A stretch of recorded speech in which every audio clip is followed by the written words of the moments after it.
Alright, so we're back at the home page. We're going into programs, program overview.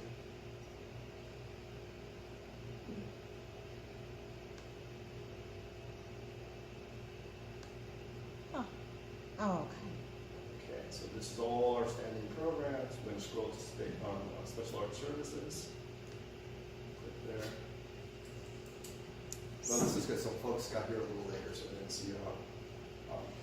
And in our program homepage, this is where you see all the links. When I keep talking about all others, a link to that. That's the links right there, forms and guidelines. Guidelines and application instructions. That's where we were earlier, when we went over all the categories. Instruction and training program form. That's a specific form to that category that's also required, where you fill in sort of student, sort of served information. And then the sponsored request form, which you don't have to click again, right? So you go to the sponsored request form. So if your sponsored request, this is the other document you would provide to your sponsor. And this is what it looks like. And again, it's a fillable form. So you want to fill out all this information, right? Obviously. Yes, good point. Thank you. Download it first, rename it. Name of entity, you know, whatever the entity is. So we know who it belongs to. And then once it's been downloaded from your computer, then fill it out. Okay, so this mimics a lot of the organizational information we would ask of a direct applicant, which is on the form. When you say sponsor, is that like a person who's going to serve as your fiscal sponsor? Correct. So you're connecting your sponsor request to the sponsoring entity. Okay, scroll down. I mean, a lot of this is very sort of who, what, when, where information. Okay, now board members, if you're not incorporated, you might be like, I don't have a board, but maybe you have an advisory board. So you definitely want to list that akin to a board. Okay. This section mimics, it would normally be online, the organizational budget. Okay, so if you notice, it's prior completed fiscal year, last completed fiscal year, and current fiscal year. So what does that mean? Current fiscal year is the year we're in now. So it's a combination of actuals and projected because we're somewhere in the middle of the year. Last completed year is the year that you just finished. And then the previous fiscal year is the year before that. So that should be the most complete year that you know information on, financial information. In terms of actuals. And in every case, we divide it into earned income, contributed income, and then your expenses. Personnel, along with fringe benefits, that's if they're actually on payroll. Don't confuse that with folks who are paid as independent contractors to do staff services. Okay? So if there's no one on payroll, zero. And then if folks are getting paid for their time as a managing director, as an independent consultant, it would go into outside artistic fees and services or other outside fees and services. That's the proper way to really think of those roles. Okay?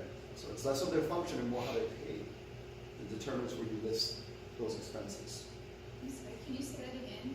Where you listed if they're not like on payroll?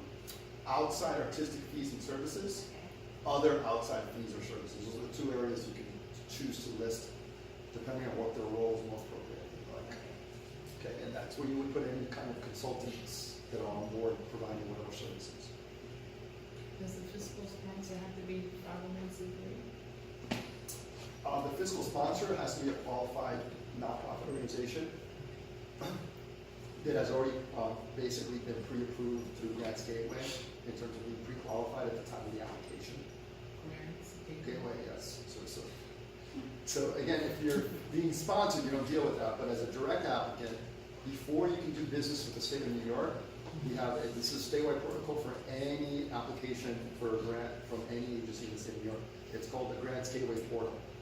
Okay, and you need to, organizations need to be what we call pre-qualified through the Grants Gateway Portal before they can even submit an application. So if you're not pre-qualified by now, I can almost guarantee it's probably an initial pre-qualification could take weeks. So you might not be in time to apply directly this year. Yes? If you're being fiscally sponsored, you also have to go through pre-qualification? No. No. No, no, this does not apply to your group or entity if you're being fiscally sponsored. That's their role, and they've already done that. Like NIFA, who serves as a fiscal sponsor, as a service organization to many artist collectives and artists, some of our grant, they've already been involved. Right. So they're handling and shepherding your application on your behalf. Okay, they're acting as the custodian of your application, and then specifically your grant, should you get your grant. So that's the kind of relationship there. Good question. Do you have a list that we can go to, or we have to just find it on Facebook? Yeah, we don't broker or sort of make specific recommendations, except to say we do have a database component that's you can access right from our website, where you can look at past funded organizations, and then that can help sort of develop a prospect list for you to reach out to.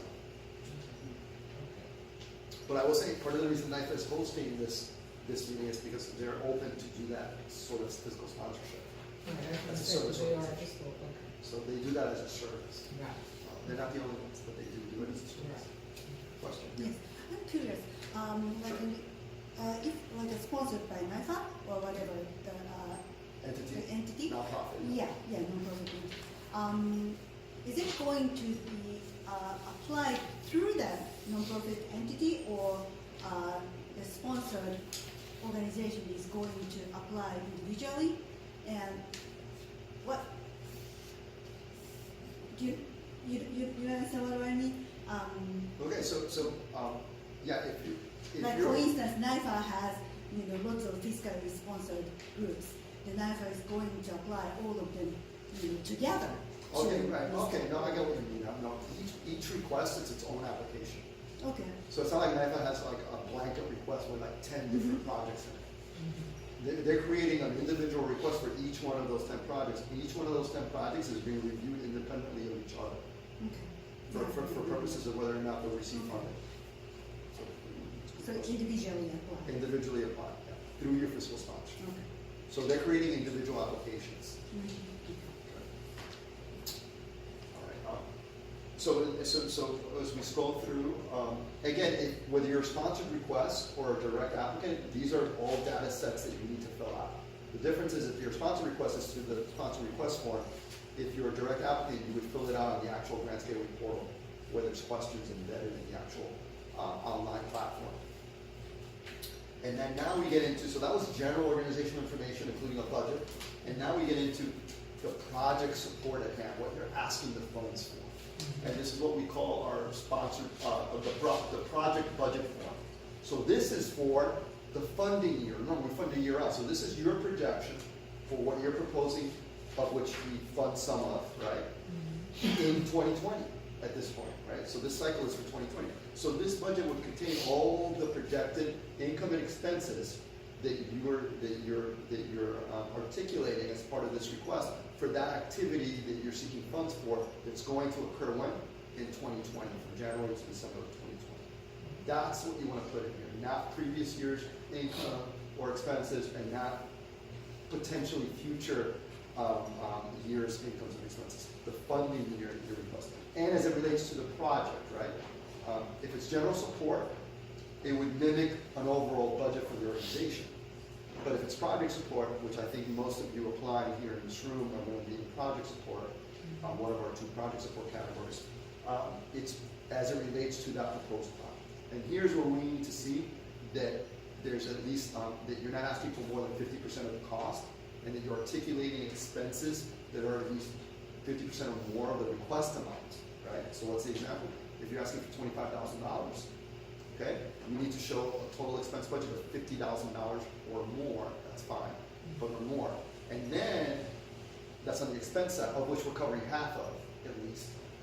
And then on the contributed income and earned income side, you need to show where that other money is coming from in terms of sources. Okay. I just wanted to jump in. Yes, please. For this form, for the sponsored request form, you're not to apply for general support because you're not eligible to apply for general support Correct. through the sponsored request form. Yes, correct. But if this is the same budget form you would fill out for general support as a direct applicant. Let's scroll down. So you have income on the top, expenses on the side.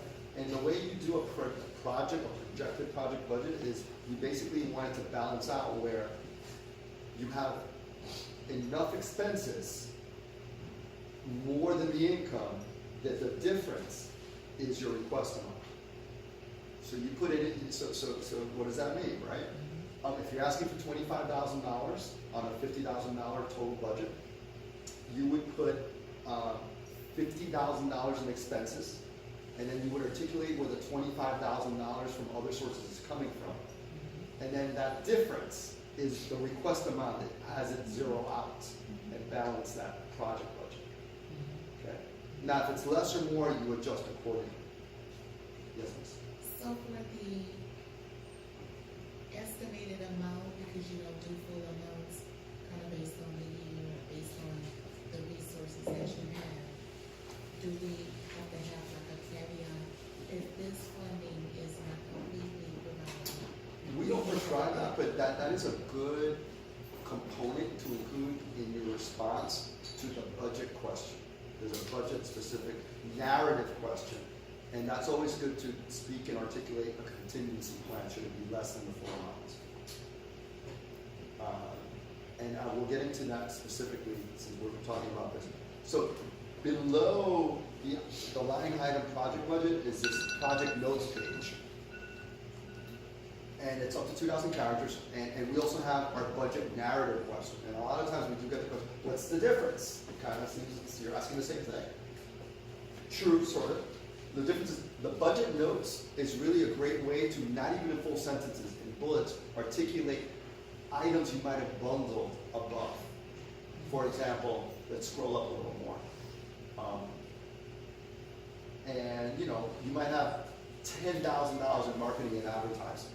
So in the budget notes form, you might bullet budget marketing advertising, $2,000 flyers, $3,000 TV ads, that whatever adds up to $10,000.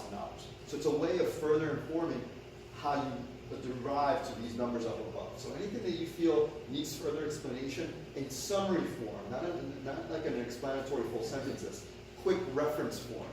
That's what you use the budget notes for. Okay? Now when you scroll down to the actual questions, and it's going to vary depending on the category where that question is, but we typically have what we call a budget question, where it's a narrative, 2,000 character narrative question, where you want to articulate a number of points. First of all, you talk about your fundraising plan in full sentences, and you certainly could articulate like the funders that you've already have lined up, or that you're prospecting for where the sources of funding that you articulated in the line item budget are coming from. You can tell us whether they're confirmed or pending. You can let us know whether you've applied or you're looking to apply. Okay. You can also articulate to your point, Miss, should the contingency plan, should the request amount, should the grant award be less than the requested amount, we might cut here and there to make sure the project can still work. We have other funding sources that will allocate, it depends, right? And you also want to speak to the extent that you want to be very clear about how you're going to use our money should you get the grant. So another component should be of all the expenses listed in our project budget, should we receive our, whatever you're asking for, $10,000, $20,000, we would spend it on these qualified expenses specifically. And you articulate that. So that gets you to about 3-4 paragraphs right there. Okay? Also, the budget form, especially towards the match requirement, is cash only. In kind is not part of what we consider in the summary budget form. So to be able to qualify for the match, it has to be cash dollars, cash costs, and income coming in towards it. Okay? However, you might have in-kind sweat equity, donated services, or items that are above and beyond that help come to bear on the project. And in the budget narrative, you can speak to your in-kind. So you see it's below the line. It's not part of the summary budget. The line item budget, which is the cash-based only. But you can't speak to that because that is a value. It's not an actual dollar value because there's no money actually being paid for it. So that's why it doesn't count towards the match. But there's a value in terms of getting the project completed or having it be more robust because that donation is coming in however that is. Okay, so that's what you use the budget narrative response question, which is different than the budget notes, right? Okay. So now we get back to the same questions we went over in the actual manual, right, or guidelines. So this is just mimicking, except it's the input box. You can click in, and if Kathy so wanted to, I'm not asking her to do that. She can start typing away. Although she should download it first, and then start typing away. Okay. All right. So, are there any questions about anything we've covered up to this junction? In the back, sir.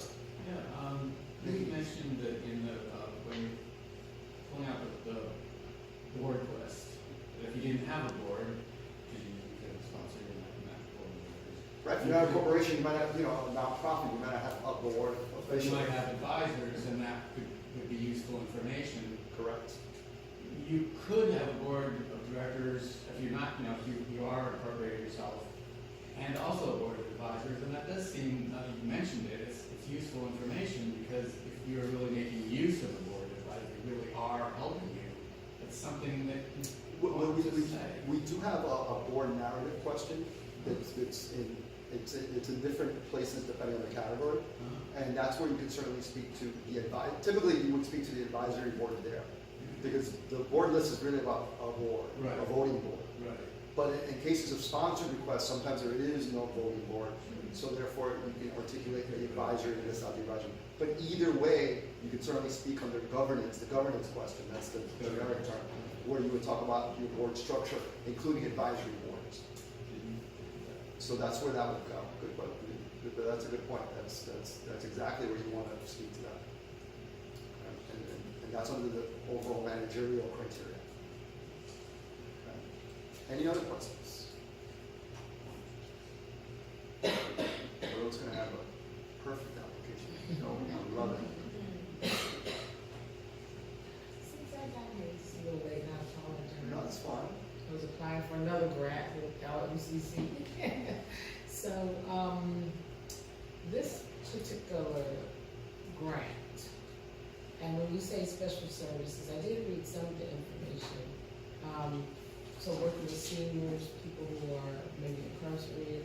I'm a teaching artist, so I work with seniors in the nursing home, I have a workshop. I work with adults with and without mental disabilities. So I'm really looking forward to, to develop a project where I can continue to work with those populations. So The this more is the type of- specific your program is to, again, the various populations, Yes, in yes. terms of focused on that, the more competitive I would say that it would be for the special art services.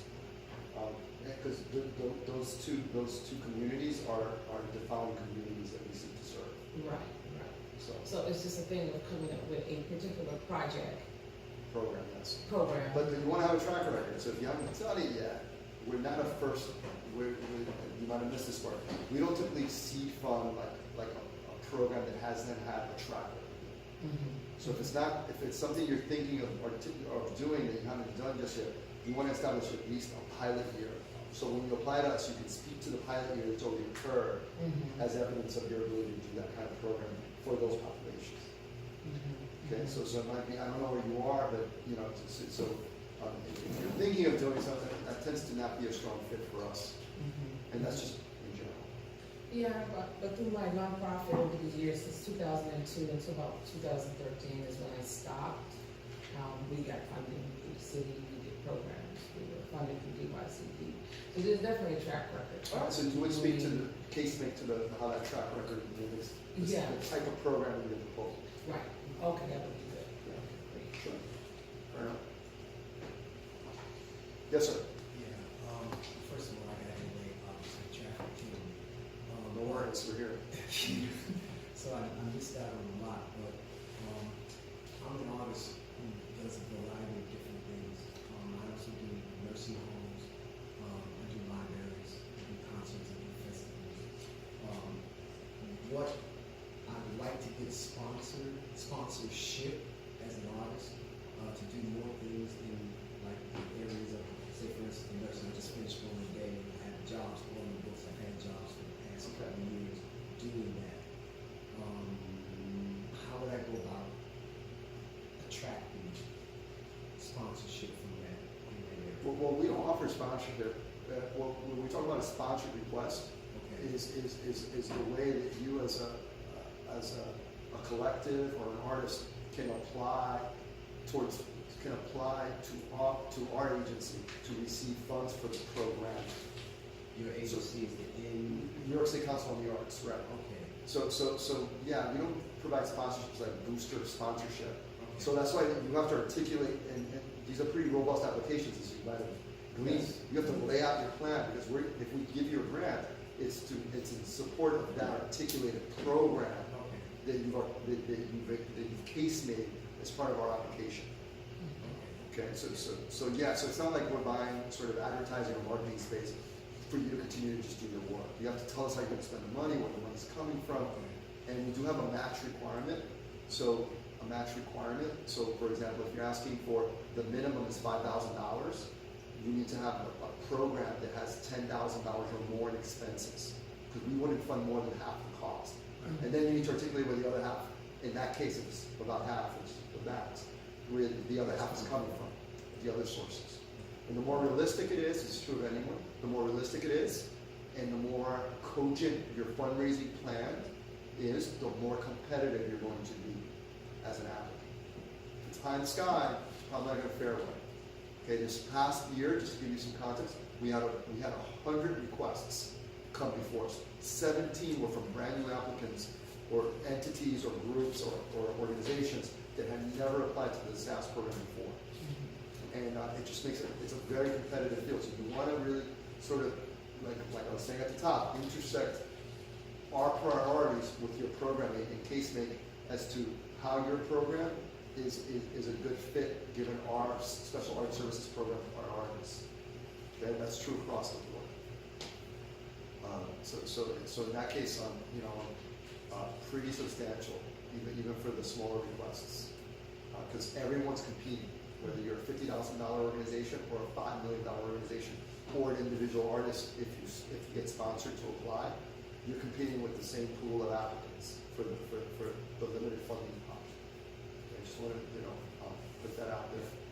But we do fund a great number of applications over the years too, so including sponsored requests. So it's not an impossibility. If you're looking for a fiscal sponsor, you should come talk to myself or the other NIFA staff members afterwards. And we're happy to answer your questions about how our fiscal sponsorship program works, and that's a tool to help you expand your fundraising capabilities and access grant opportunities such as this. And we're just one of many sources that you would serve as a fiscal sponsor as well. So beyond just these one. And I just want to ask also real quickly, if you have a history of doing a project, like, for instance, I did a year-long project through AHRC. Okay. But I work for them part-time as an art consultant, but I develop programs Sure. underneath them. So I have a history of working with that population. Now, would that qualify?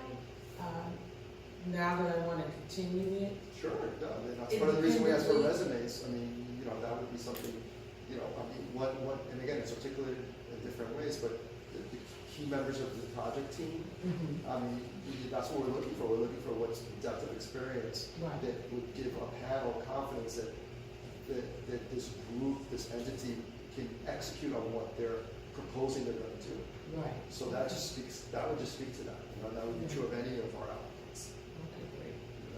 The more you've been in the game, the more you have that depth of experience to say, I've done it, I'm looking to do this with future funds Okay. here at NISCA, Mhm. and this is how I'm going to do it, and this is my experience that sort of is indicative of my ability to do it. Right. I mean, it's all very basic 101 at the end of the day, fundraising, the case making. Right. Yes, miss? If we partner with another group, do we need to show a partnership agreement? We don't ask for a partnership agreement, but it is best practices. And the panel will definitely speak to, how congruent, and how does this pairing make sense or not. So you want to be real clear in terms of your ability to work together, or especially if there's a track record that you work together, to give the panel confidence that this isn't just going to fall apart. Okay.